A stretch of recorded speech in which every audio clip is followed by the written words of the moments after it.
Okay, magandang gabi po. Kita niyo yung screen ko, tsaka narinig niyo ako na maayos. Nasa labas ako eh. Yes. Yes, Kinig naman. Yes. So, nag-prepare talaga ako para sa session na to. At nakakatawa kasi yung natapat sa akin. Parang sobrang, ang dami niyang laman. Sobrang malaman siya. Pero i-recap ko lang before we start. So, right now we're in habit 4, which is think win-win. And maganda yung insights na binigay sa akin ni Pepper actually kanina. Kasi yung habit 1, kung maaalala nyo, is be proactive. Habit 2 is begin with the end in mind. So, results-oriented siya. And habit 3 is prioritization. So, put first things first. So, ang sabi ni Pepper doon, yung first 3 habits is andun ka sa phase ng pagiging reliable, pagiging independent. Okay, yung habit 4, ito na yung introduction dun sa interdependence. So, nag-move up ka na dun sa level. So, ito yung simula. And, ang ganda ng mga paradigms na in-explain dun sa book. Actually, konting pages lang. Sabi ko, yun na yun, parang tapos na. Yun na pala yun. Makulangan pa daw. Pero ang dami niyang, sobrang malaman siya. So, I think napaka-importante na yan. I'm sure hindi naman nakapagbasa yung lahat ng sobrang in-depth. So, talagang inano ko na siya.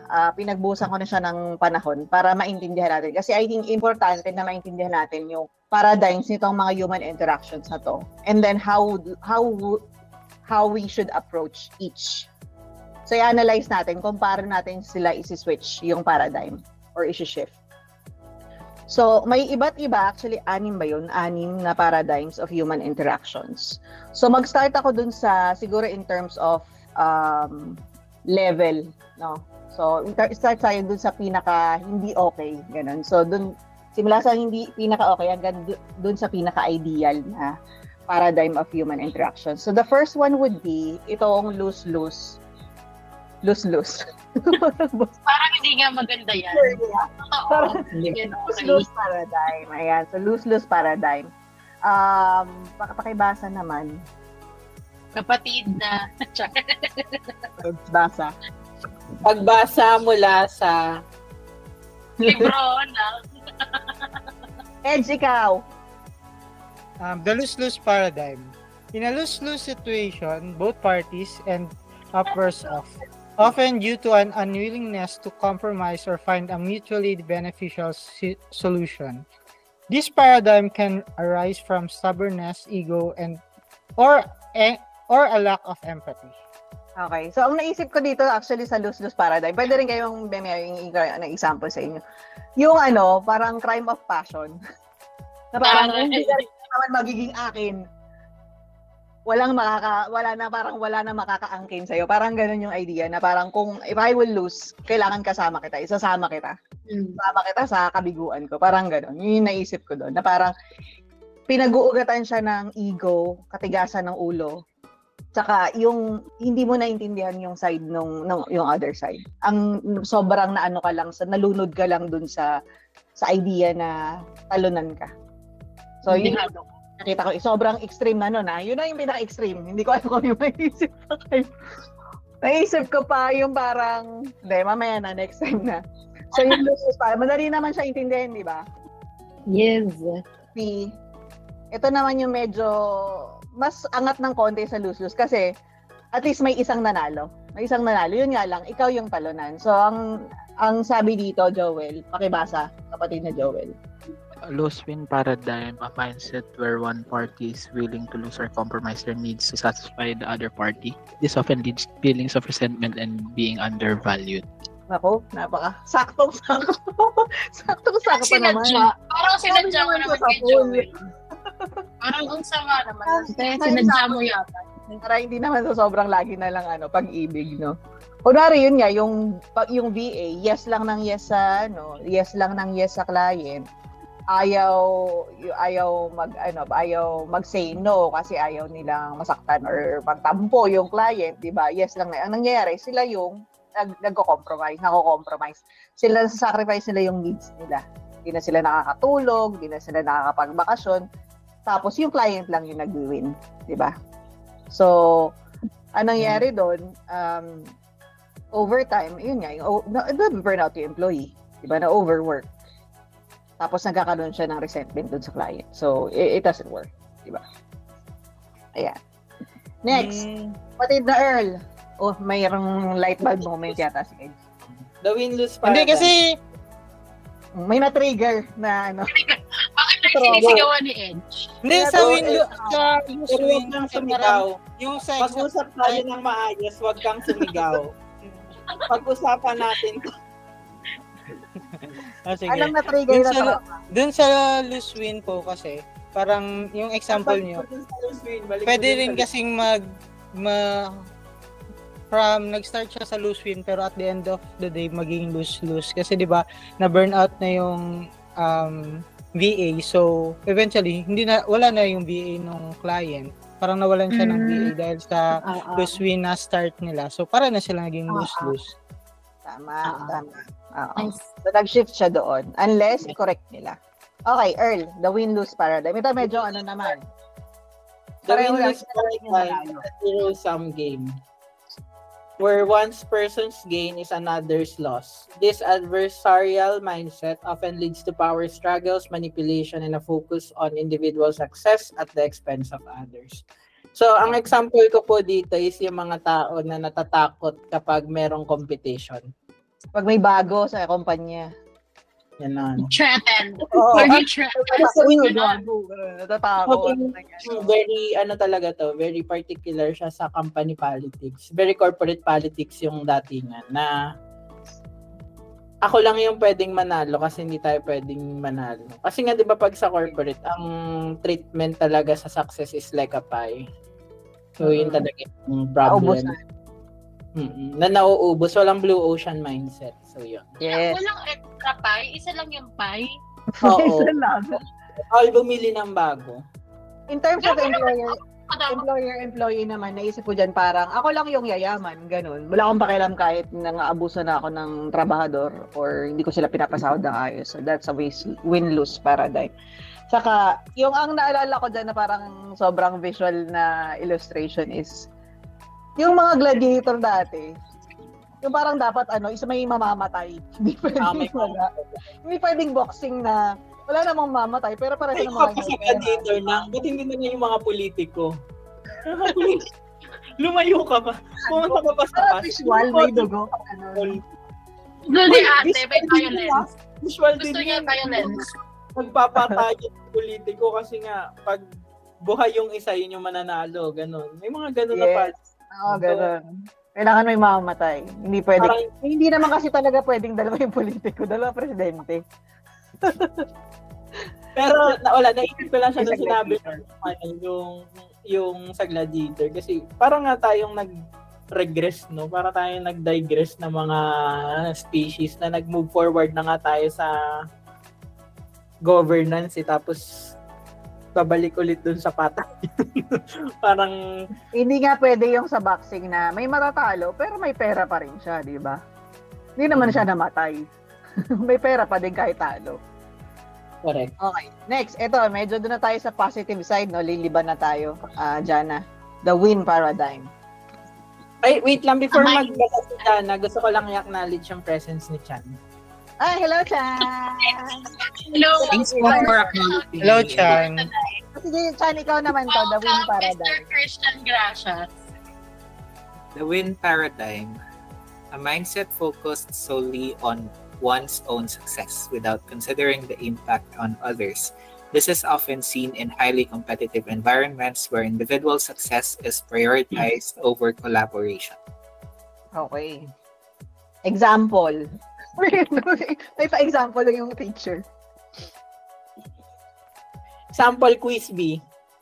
Ay, ako pala nagbibigay ng example. Medyo mahirap, no? Medyo mahirap ng konti. Oo, mahirap mag-isip ng mga situations kung saan win-win siya. Kasi parang mostly rare instances siya, di ba? Laging merong setback. May matatalo, oo. Oo, laging may onting dehad. Negotiations lang siya mag-a-apply. Yung Okay, win bigyan kita ng- applicable to both. Oo, negotiation, pwede rin. Yung parang isa lang talaga yung ano. Okay, bigyan kita ng example na siguro na-experience natin sa araw-araw. So, for example, merong top performer. Ikaw yun, Chan, actually. Ikaw pala yung example. So, ikaw yung example for tonight. May top performer. So, kunwari, yan, magaling ka sa automation. Ang win paradigm is, ikaw lang na, hino-hoard mo yung knowledge. Hindi ka nagtuturo sa iba, hindi mo pinapakita yung ginagawa mo, hindi mo sinishare kung paano mo na-achieve yun. Kumbaga, ikaw lang may alam. Ikaw yung nandun sa pedestal. Imbes na tuturuan mo, i-train mo yung iba, alam din nila yung alam mo, pantay kayo ng knowledge. So that's, I think, one of the examples ng win paradigm. Ikaw lang yung magaling. So, nandun ka.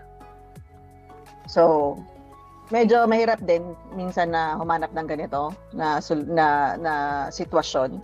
Pero importante na nakikita natin in day-to-day. So, ang goal talaga natin, kaya gusto natin intindihin itong mga paradigms na to is, in every situation, daily life, ma-identify natin anong paradigm of human interaction to. Is this a win-lose? Is this a lose-win? And then later on, pag-uusapan natin kung paano siya isi-shift to a win-win situation, which is the ultimate naman talaga na goal natin. Okay, next. Example iba pa ito natin sa win-win. Yun. Iba yes, pa ito. Yes po. May isa pa sa pedestal. Ano yun? May isa pa naisip sa win paradigm. Yung mga client na nangihingi ng excessive discount. Parang may pinaghuhugutan ka, Kuya Earl. Iba-iba yan. Kasi parang, di ba, win yun sa kanila kasi nakasave sila pero di nila naisip yung company. Kasi syempre may binubuhay din tayong mga tao. Or yung resource mismo, yung VA mismo, din nila inisip. Ang difference ba ng win paradigm, ate, ay compared dun sa previous paradigms ay sa individual lang siya individual lang. Yung perspective na. Kasi yung kunwari, example ni Kuya Earl, win siya para sa client pero lose siya for us. So win-lose siya pag tinignan mo na. Pag tinignan mo siya nung ganong perspective, client, hindi siya naisip ni client na may losing nga sa atin. Baka kasi inisip niya sobrang laki ng market. Ito naman na example sa family, no? So may isa na naging successful, ganyan. Pero at the expense of yung relationship niya sa family. Si Bobby, tapos nag-away sila ni Teddy. Na-achieve nila yung personal glory at the cost of respect and positive relationships sa buhay nila. Imbes na win-win sana we're in. For example, kung win-win ka, naging successful ako, pero tinutulungan ko din yung I still have a good relationship with my family, di ba? Hindi yung naging expense ng success. Okay, win-win. Jana. The win-win paradigm is the ideal where both parties' needs are met and a mutually beneficial outcome is achieved. This mindset fosters collaboration, creativity, and a sense of abundance where everyone can succeed. At gusto daw nilang gusto i-contest ni Sweet, si Sweet yung sugar baby relationship kasi hindi daw yun win lang or win-lose. It's a win-win situation. Yun. Oo.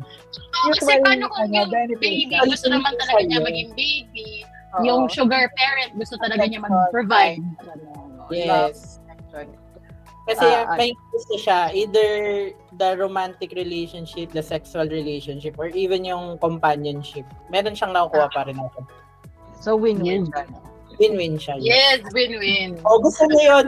Sa lahat ng mga seryoso nating example, sugar baby yung sa win-win. Pero, against to contrary to popular belief, hindi daw ito yung pinakamaganda. Akalain nyo ito na, no? Hindi daw. Mali. Napakamali. Hindi tayo lahat. Totoo daw, the ideal is this. Yan. The win-win or no deal paradigm. Ang ibig sabihin nito, it's, dapat talaga may commitment.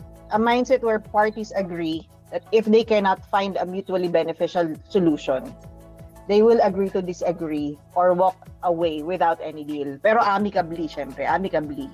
So this ensures that relationships are not damaged by force or unfair agreements. So, parang marriage sa ibang lugar, ha?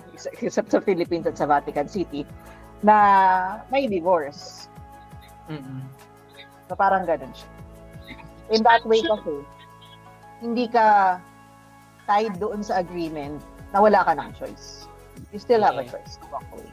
Tsaka ano siya, parang other than both of parties trying to parang win for each other, na yung ideas nila is ito na yon, win na tayo dito, ganyan.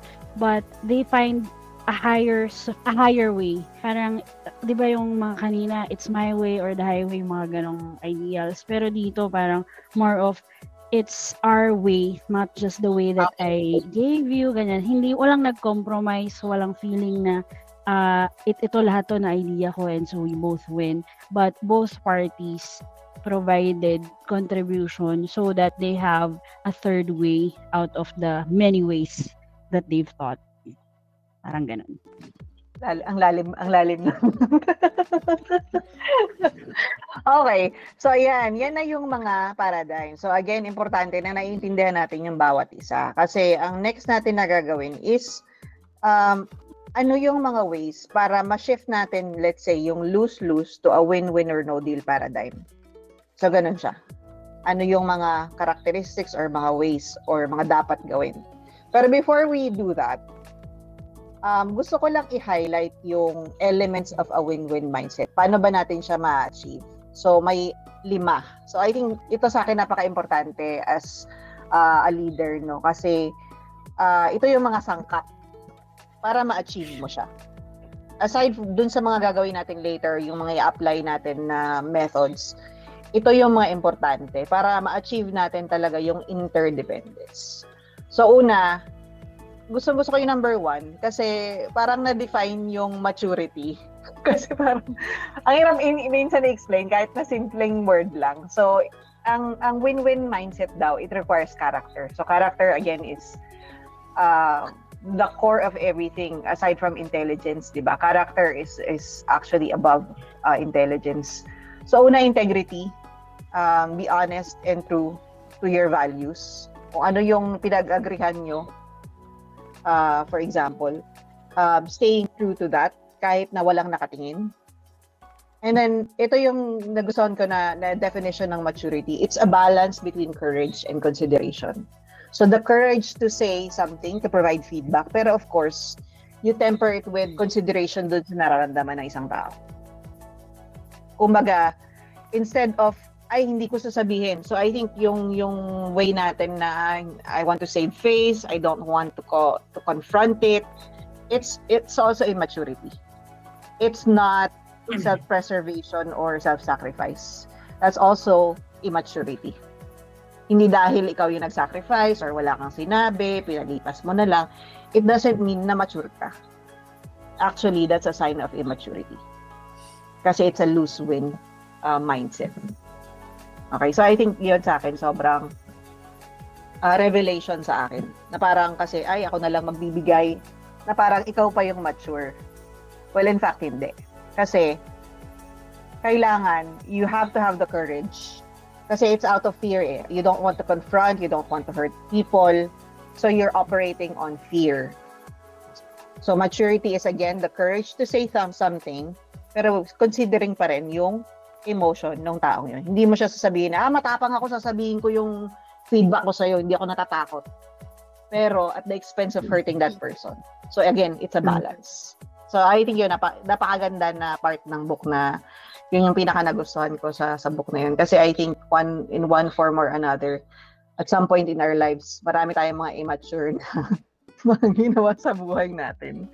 So I think just defining that is sobrang ano na siya, level ng yung nag-elevate na ng self-awareness, actually, ng maturity, just defining maturity itself. Okay, number 2.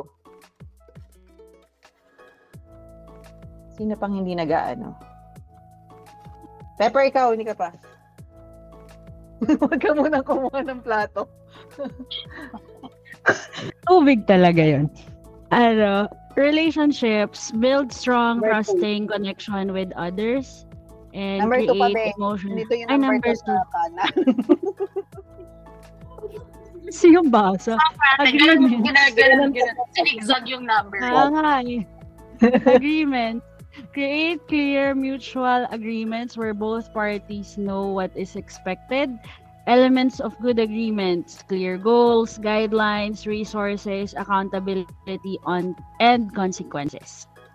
Ayan. I think yung agreement, ang importante sa akin na nakuha ko dito is yung consequences. Kasi minsan, in-state lang natin ito yung scope, kunwari ng natin, ng project natin sa client, pero walang consequences. Same thing with, let's say, employee contract natin. Ito yung mga scope, ito yung responsibilities mo, pero wala yung part na consequences, accountability and consequences. And I'm happy na right now, actually, we're slowly developing yung part na yon, yung mga policies natin, yung mga guidelines natin to promote accountability. So yun. Next, Edge, ikaw na ulit. Number 3, relationships. Build strong, trusting connections with others.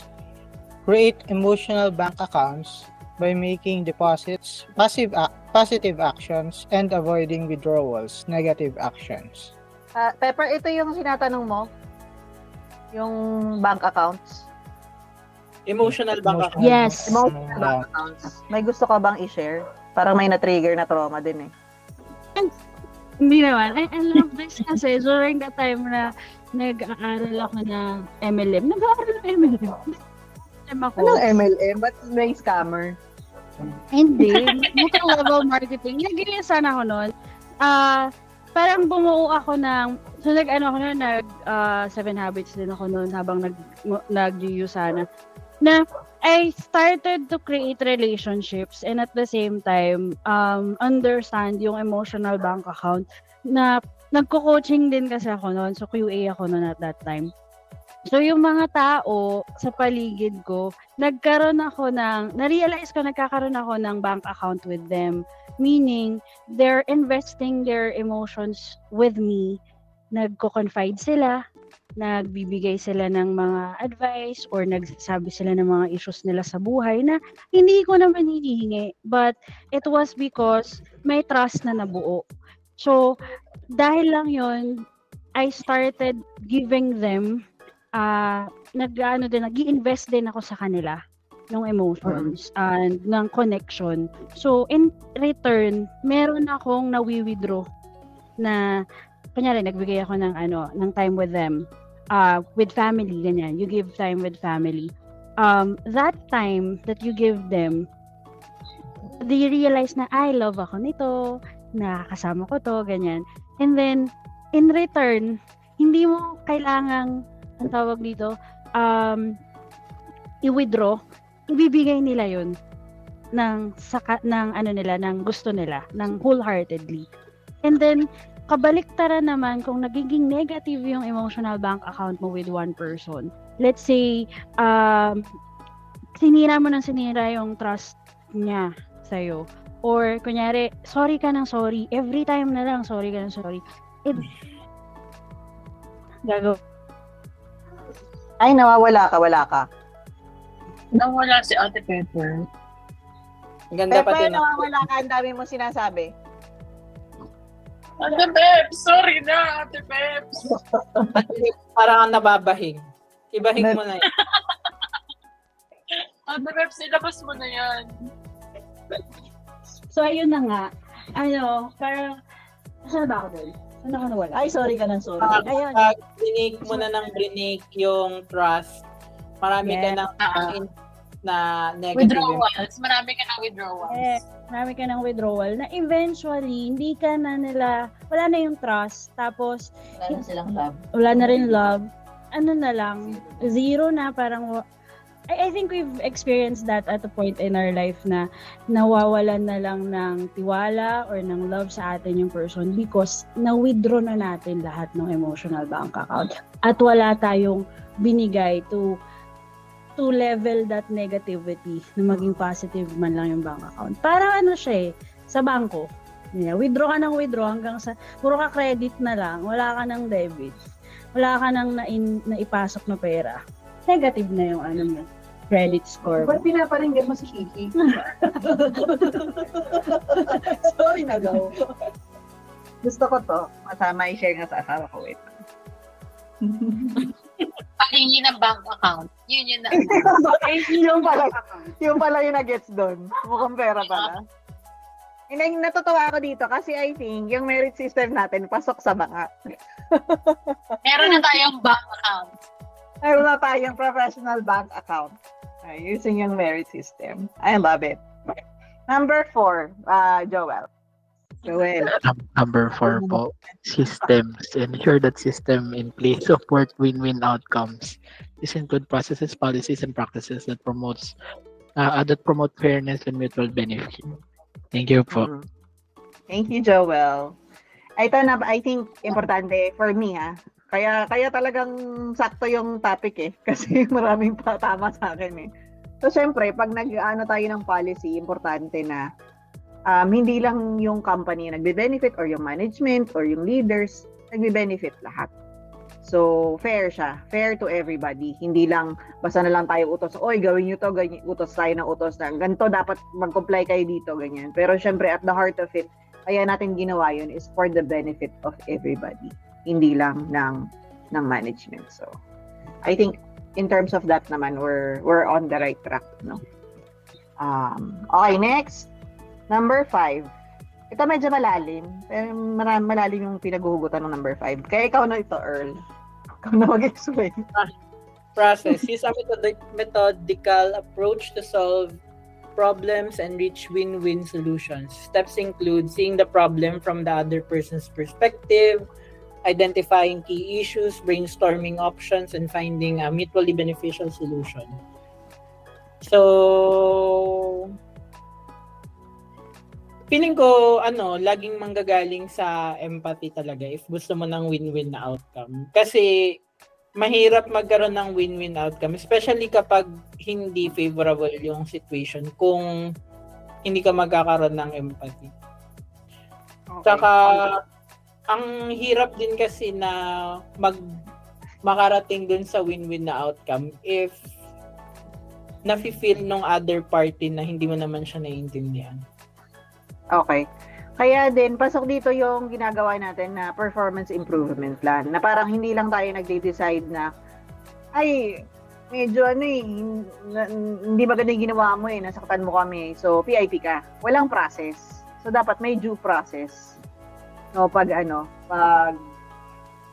may mga ganong scenario. So, I think, hindi lang natin tinitingnan na kasi masama ugali mo eh, hindi ka namin gusto. Hindi siya personal level. Kumbaga may sinusunod tayo na process at tinitingnan natin yung problema, hindi natin tinitingnan yung tao, kundi yung sitwasyon and how to solve that problem.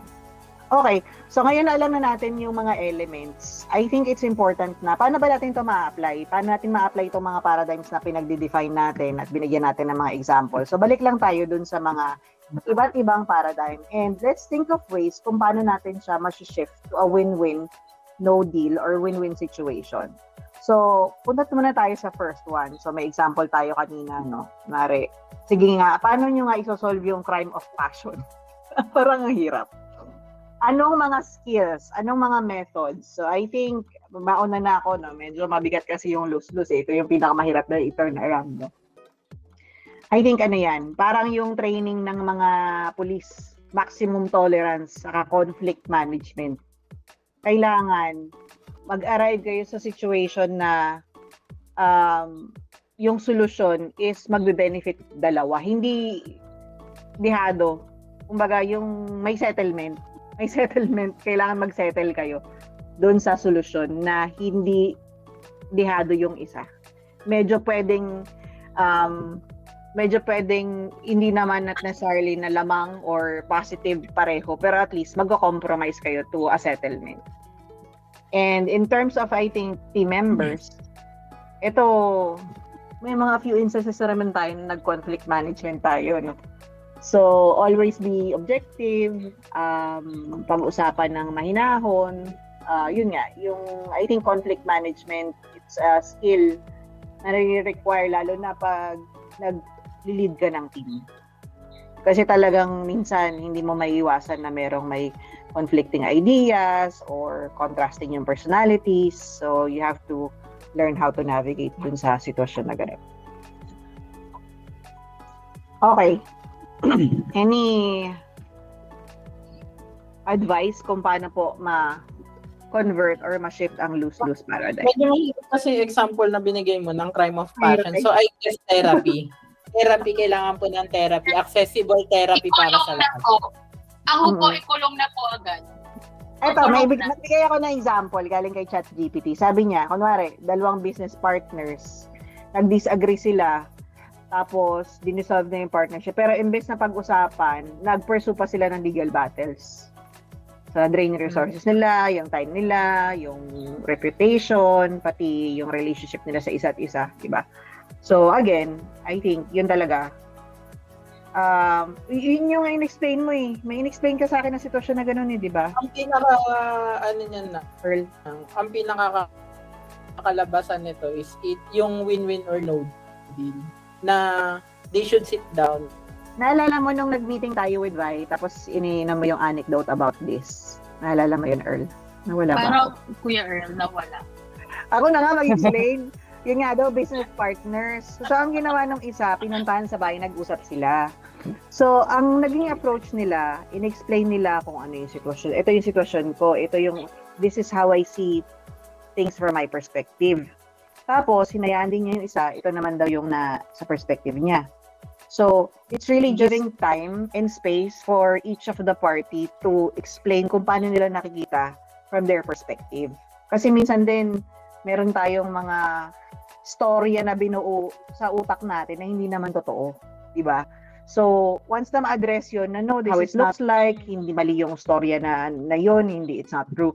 So, the only then na maintindihan natin, okay, doon lang natin maintindihan, and then we can come up with a solution that benefits both. Alam mo, parang naalala ko dyan yung kasi sa 7 Habits. Hi, welcome back. Sa 7 Habits, may tinuro sila na, ako kung matuturo mo, pero may tinuro silang tinatawag na yung talking stick. So, for every workshop, nagbibigay sila ng talking stick. Yes. So, sa talking stick, the only time na magsasalita yung person is kapag hawak niya yung talking stick. And ginawa yata to somewhere sa tribe, nakuha ni Stephen Covey, somewhere tribe, na yung talking stick, ginagamit nila yun every time may conflict. And yung mga taong may hawak nun, hanggat hindi niya nafe-feel na naiintindihan siya ng mga kausap niya, hindi niya ipapasa yung talking stick. So, ayun. Nalala ko lang. Yun pala yung purpose nun. Yes. Okay. Kasi nagamit ko na rin yung talking stick ate. Pero parang ang ginawa namin siya approach sa group dynamics na yun yung opportunity mo to voice out your feelings without being judged. Kasi ikaw yung magto-talk. Parang ganon. So, ganon namin siya ginamit before yung talking stick. Na kunyari, you're in a particular situation. So, ano yung nararamdaman mo about this situation? Na nangyari ganito, ano yung nafe-feel mo. So parang kapag binigay sa'yo yung talking stick, yun yung opportunity mo to say your opinion without bias or without anyone's consideration. Ito yung nafe-feel ko, pero I don't mean any harm. Pero ito yung nafe-feel ko talaga. Like, sa totoo lang, gano'n. Pero nakatawa, okay? Natawa ka doon. Parang gusto ko ng talking stick ate. Maggawa tayo ng talking stick. Virtually. May naalala ko, kay Brené Brown naman to. Na yun nga, minsan daw kasi may story tayo na binubuo sa isip natin na lalo na yung mga overthinkers, di ba? Layo na ako din, ganun eh. Minsan nalayo na naisip ko. Pero pag nakikipag-usap ka daw sa partner mo or the other party na may conflict, hindi mo sabihin na ganito kasi, ganyan eh, ganito ka kasi. Unahin mo daw, you start with the sentence na the story that I have in my head is this. So ito yung naiisip ko. Pero hindi mo siya sasabihin as a statement of fact na parang ganito kasi, ganito ka, ganito. Pero in fact, yun ay story pa lang sa ano mo na hindi pa talaga na-validate. Another thing na ano ko sa conflict management, I think may masterclass about one person na ano siya, detective siya.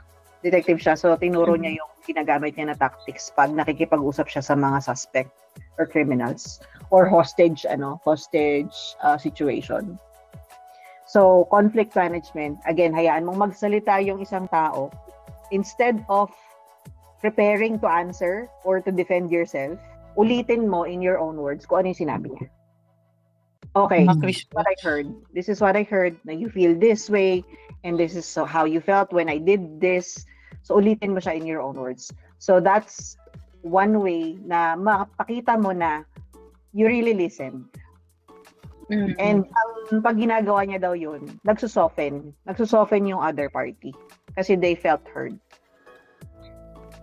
So, yun. Oo, nagagamit ko siya sa coaching before. Tapos, addition doon, parang if you're providing feedback to somebody, don't tell them, or even sa email, don't use parang, you did this, ganun. So, the statement should be, the situation is this, or I observe that, parang pagka mga bagay na na-observe mo, it's I that you're using, and then you don't tell them, you did this, parang ganun. And then, pagka you wanna commend somebody, tsaka mo gagamitin yung you. So that, yung feelings niya hindi defensive at alam niya na, you're being objective and you're not pointing the gun at me. Ako, ang ganda naman ito. Parang ang gandang i-share talaga sa mga aspiring VAs. Kasi di ba sinishare na natin yun dati? Pag sa email, or napag-usapan na natin na sa pantry or pantry talks, mga ganyan na, pag nag-i-email ka, pag may malagaling na gawa yung isang tao, sabihin mo, kunwari, kinulayan niya ng pula yung slides. Okay? Imbes sabihin mo na, this is wrong because you colored it red. Imbes na yon, you change the, parang, anong tawag doon sa voice? Passive voice ang gamitin. The slide is colored red. Walang you, walang I. Walang subject. Or walang doer. The slides, I think we need to change this because the slide is colored red, which is actually the mistake. So it's just a matter of restructuring your sentence. Pero again, I think yun nga, pag magbibigay ka naman ng social recognition, syempre i-mention mo na you, siya, pangalan niya. Hindi mo sasabihin na the automation was done perfectly. Ganon. Well, in fact, si Chan yun. Okay? Credit. I-mention mo si Christian.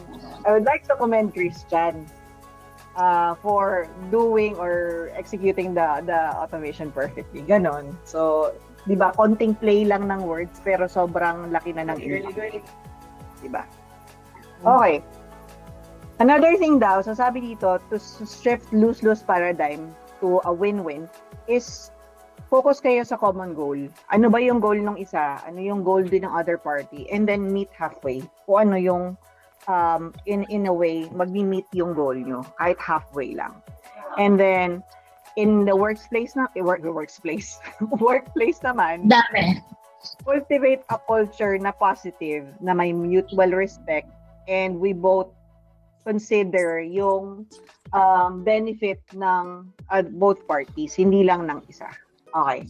Next, balik naman tayo sa lose-win paradigm. So, gusto ko lang i-emphasize again, ito daw ay ang dilemma ng isang tao over self-preservation and self-sacrifice. Parang nandun ka sa middle. Diba? And minsan, ito rin yung paradigm na over-indulge. Sinasakripisyo mo yung sarili mo. So, yung mga martir, dito nag-fall. Diba? So, how do we then switch that or shift that to a win-win paradigm? Being the person in the lose situation, no? How do you shift this to a win-win? I think need ng honesty about your feelings on the situation, and kasi 'di ba parang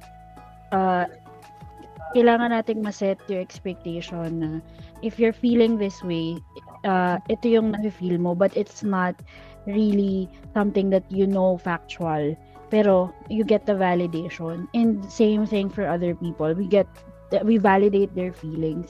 And yung honesty for that situation, maibigay natin dun sa other party.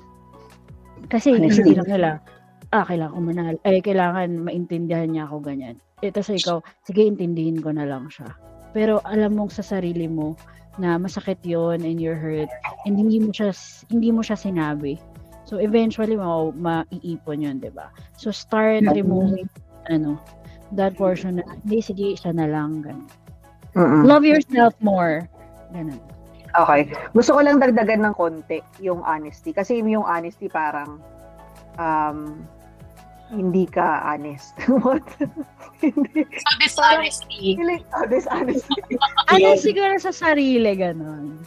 Ang feeling So, ko, honesty, it's not honesty. kailangan ng konting courage. Kasi minsan, Yes. yes ka naman, kaya lang, kulang ka sa lakas ng loob. Kulang ka na sa lakas ng loob na sabihin, maging honest. Kumbaga, medyo kailangan din ng konting. Ano yun? May emotion si Jana. Feeling ko may gusto sabihin si Jana. Dito ka ba na-trigger dyan, ha? Na-trigger siya. Hindi, sa inyo ko na-trigger. Sivit pa ko. Hindi, parang, sabi sa inyo, hindi ko pa tapos yung chapter. So talagang nakikinig lang ako sa mga insights nyo. Kasi doon lang ako uhugot. Pero natapos ko na kasi yung part na yung emotional bank account. Tapos parang feeling ko, it makes sense na tied up siya dito sa paradigms na to. Kasi yun yung parang nabanggit ni Ate Pepper na kapag nag-deposit ka na person na yun, doon sa first, nakaka-withdraw ka in turn ng trust. Kasi nagbibigay ka ng, binibigay mo din yung same thing na ini-expect mong makuha from that person. Because yun nga, nag-invest ka, nag-deposit ka doon sa person na yun. Tapos parang naisip ko lang dito na yun nga, yung this often leads to feelings of resentment and being undervalued. For this to turn around or to be a win-win or no-deal paradigm, yung person na nasa losing side sa paradigm na to should remember or should be able to realize na meron siyang emotional bank account dun sa person na yun. Whether it's your client, whether it's your friend, it's a family member, it's a parang romantic relationship, meron kang emotional bank account dun. And if you feel na you've deposited trust to that person, dapat may trust ka din sa person na yun, na this person will understand me. Kapag sinabi ko na parang, I feel na parang ang unfair ng setup natin. Parang, sorry, pero hindi ko na kayang gawin yung pinapagawa mo. Parang, in turn na, you trust the person to understand you at the end of the day. Kasi, hindi mo naman siya sasabihin dahil gusto mo siya saktan or dahil ayaw mong gawin yung pinapagawa sa'yo. Pero kasi, kumbaga, you're parang, in a way, nagiging vulnerable ka. Pinapakita mo yung side mo na, ito yung limits ko. And if you trust the person, alam mo, the person will understand na, okay, may limitations, okay, may boundaries tong person ito. And magiging, magiging win-win siya for both parties. Ayun lang. Next po, Kuya Earl. Thank you po. Maganda. Tama naman. Tama. Napakaganda. So, yun nga. Medyo i-assert mo din. Assertiveness with maturity pa rin, di ba? Yes. I-assert mo yung sarili mo without hurting the other person. And again, yung vulnerability piece na the relationship is built on strong foundations na that person will honor that moment of vulnerability. Yes. Di ba? So in terms naman, I think that applies din sa partner or relationship, personal relationship, no? So in terms naman sa professional, I think it's empowering. Empowering our team members na, you have to advocate for yourself. You have to negotiate. Hindi pwedeng ako yung mag-negotiate sa'yo. Kasi darating yung sitwasyon na it will call for you to stand up for yourself. So we have to empower them and teach them na this is a situation that you have to speak up. And I think na naman natin siya kasi like for Sweet, for example, di ba? Before, yes lang ng yes, hindi nagli-leave. Dumating sa point na kaya niya mag-say no. Kaya niya na magsabi na magli-leave ako ngayon. I will not be available. So, just really coaching our team members na you need to develop the courage, the spine to speak up. Of course, with respect and with maturity and consideration. Yun. So, personal and professional. Yan. Add ko Punta din. naman tayo. Sorry. Add ko lang, siguro for us to help us na parang magamit yung mga tips. When you want to share your feelings, mag-start kang maging courageous para sabihin yung feelings mo. You can say, meron akong gustong sabihin or may feedback ako, is it okay if you hear it. So, you ask the person if they would listen to your feedback para magiging open na sila with Yes. So, parang may, hearing na, medyo may setup, pakinggan. no? Hindi out of context Yes. or out of We cannot out burst. of the blue. Tama. Yung parang inject mo lang in a situation, ay, nagka-courage ako, pero hindi niya alam yun. Hindi niya alam na yun na yun. Secret pa lang tao. Secret move lang yun. Secret attack. Hindi pwede. So, talk about it. Schedule a time. Yun pa yung parang, yun talagang ano yun eh. Parang medyo nakakakaba ng konti kasi mag-schedule ka pa ng time, mag-book ka ng call, saan mo sasabihin yung feedback. Kasi talagang parang formal yung dating, hindi lang nasa normal day-to-day situation. So, that really requires courage. Okay, next. Punta naman tayo sa win-lose paradigm. So, ito naman, ano yung since na ano na natin yung sa losing end, no? Paano naman yung sa winning end? Paano nila ma-shift to a win-win situation? Ayan. By being considerate. Being considerate. Yes. Awareness, no? Yung awareness na, ay, parang ako lang yung nagbe-benefit dito. Parang ganun. Pero, it takes a certain level of, maturity. Of maturity din. True. Saka kailangan. Tsaka, It's 3 o'clock. ang first talaga dyan lang, you have to be on the winning end para magkaroon ka ng ganong maturity. Ngayon, pag nandun ka na sa winning end, paano mo mabibigay yung same grace na nakuha mo dun sa other party? Kasi ang pinapertain ng win-lose paradigm is yung mga nakapunta dun sa winning end na gusto nila sila lang yung nasa winning end. Pero kasi para maintindihan mo din na mahirap din kasing mag-advocate for others kung ikaw is hindi ka pa rin okay sa sarili mo. So, in a way, it's easier. Hopefully, it's easier kasi nasa winning end ka na nga eh. Pero syempre, you acknowledge na, uy, merong dehado. Yung awareness muna and then shift the focus na maging beneficial on both parties. Saka I think listening and again empathy is an important piece, no? Ito, merong example dito na win-lose paradigm. Kasi daw, for example, di ba yung mga nambubudol na salesperson na talagang binubudol na lang nila yung customer kahit di naman kailangan ni customer para lang ma-meet nila yung quota. So, to shift that to a win-win situation is, instead of pressuring the customer, yung really understanding kung ano ba talaga yung needs nila. Kailangan nila. Value. Not necessarily yung product na yun o pwedeng product ng iba. Diba? Para ma-match yung needs ng customer. Para naman magkaroon ng repeat business instead. Kasi minsan pag nabubudol ka parang, ay, hindi na ako babalik doon. Never bibili doon sa tindahan na yun. Kasi binudo lang ako. So, at least. That's also applicable to us sa mga services natin. We always tell the client na they are not tied to us. Na if we think na we're not the right fit, hindi naman natin ipipilit yung sarili natin. Kasi we also advocate for them. So I think that's also a way to shift. Something na pinapractice naman natin. Pwede na mag-close ng deal eh. Kasi lalo na pag nakuha mo na yung buy-in ni client eh. But we always take a step back. Tinitingnan pa rin natin na how can this client maximally benefit from this deal? Kasi what if hindi pala tayo yung right fit? Minsan sinasabi natin na Airtable po yung mas okay. Okay lang pa sa'yo natin na click up yan. Pero pag talaga alam natin na click up naman talaga, pupush naman natin. Okay, so at least, naman tayo doon. Ina-apply na pala natin siya. Okay, paano naman pag win, no? Win. And I think, ito importante to sa workplace setting. Kung paano natin siya ma-advocate or ma-shift yung win paradigm to a win-win paradigm.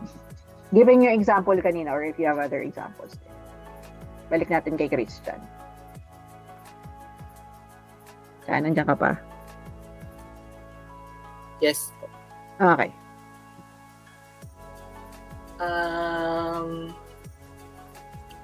Medyo may pagkakahawig kasi siya sa win-lose paradigm. Mm-mm. So parang yun din yung solution. Either awareness or initiative for your Yung or consideration initiative from yourself na you want to share your blessings with other people. Okay. Saka yung ginagawa mo, Chan, di ba? Ngayon, tinuturuan mo si Tanya. Pag nag-automation kayo ni Joel, hindi ikaw yung gumagawa. Tinuturuan mo si Joel kung paano gawin yun. Ginaguide mo na lang siya.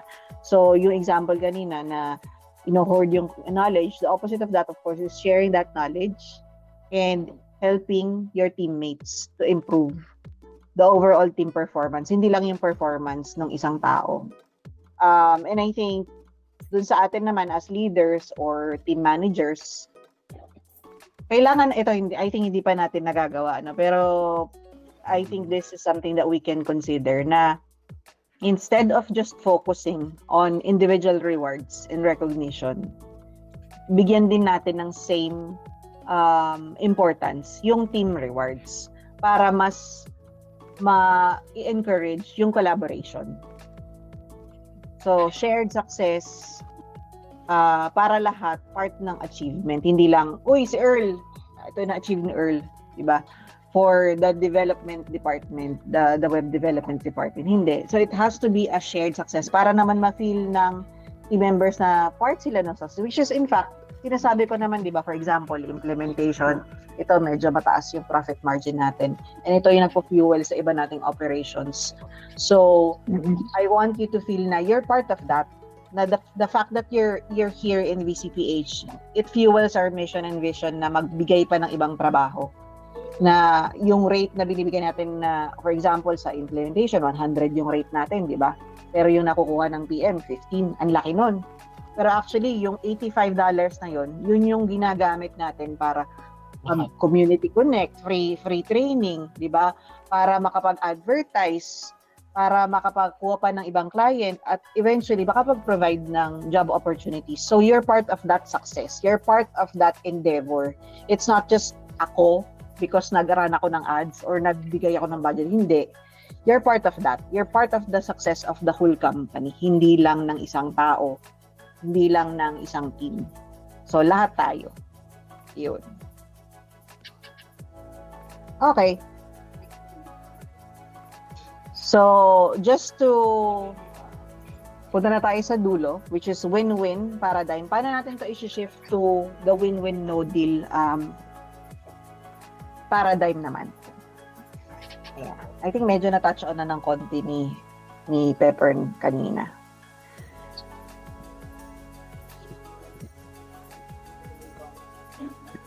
Ito na po. Ito feeling ko crucial to for me. Kasi lalo na ako yung nag-ano sa clients. So, importante siya pag nasa sales ka, no? Na minsan guilty rin naman ako na parang gusto ko lang si client mag-win. Na si Earl medyo umaaray na yan minsan kasi yes lang ako ng yes minsan. Pero negotiation is one of the skills that you have to master. Lalo na kung nasa sales ka or nasa business development ka. Kailangan dumating sa point sa negotiation na hindi ka lang yes ng yes, discount ng discount. There's a point na kailangan mo nang mag-no talaga. Na parang you have to draw the line. You have to know where that limit is. Ang naisip ko na instance dito sa win-win paradigm is yung pinag-feasibility study mo ko para mag-discount sa developers. Yung pinagawa mo ko ng financial models. Kasi willing nga tayo, win naman sa atin kasi ang dami nilang i-outsource, di ba? Tapos win din kay client kasi humingi siya ng discount. Pero kailangan natin hanapin yung line. Oo, kung hanggang saan lang tayo pwedeng magbigay ng which is yan, na-appreciate ko naman. Kung ba't natin kailangan gawin.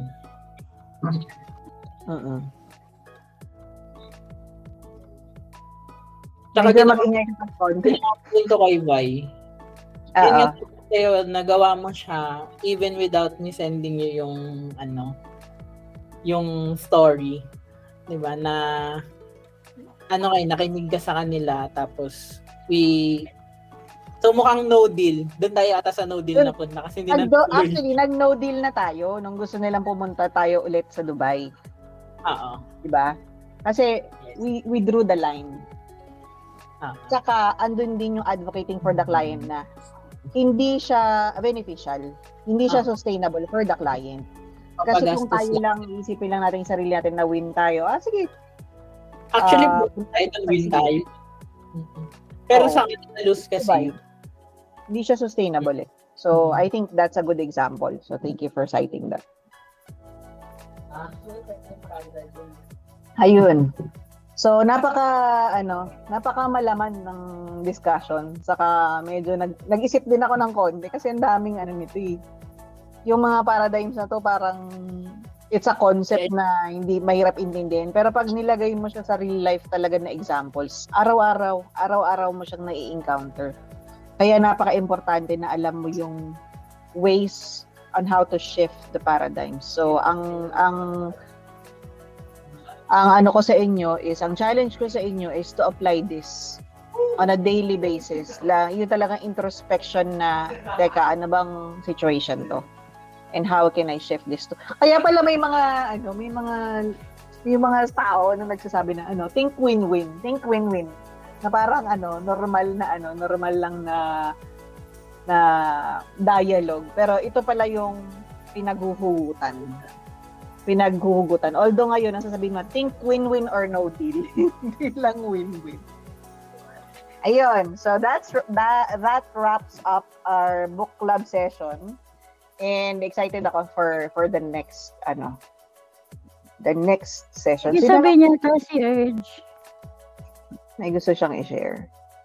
Ayun, yung ko lang kay Earl, yung sabi ni Earl, yung parang hanapin yung middle ground. Parang yung na-realize ko lang na to get talaga sa middle ground, dapat talaga yung communication ma-establish na maayos.